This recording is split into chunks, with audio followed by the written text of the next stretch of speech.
around for over 100 years, but they've become big, bulky, and ripe for reimagining.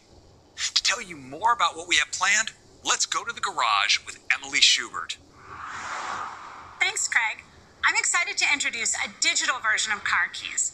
Now you can leave your keys at home and unlock and start your car with your iPhone.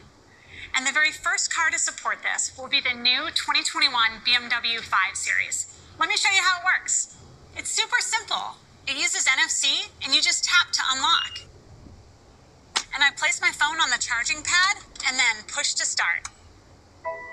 But this goes beyond just one less thing you have to keep in your pocket.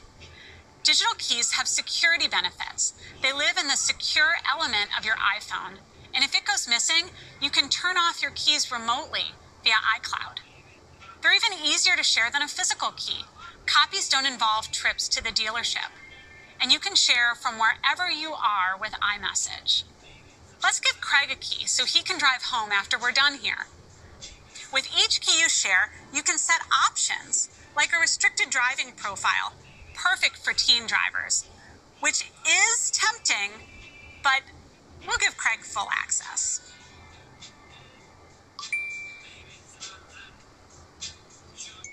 Full access? Thanks, Emily.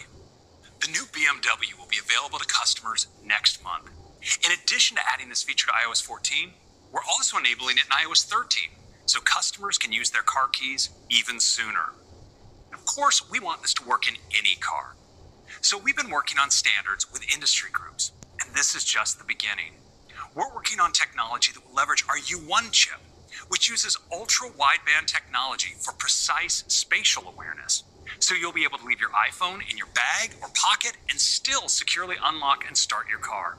We expect to see support for this standard starting in new cars next year.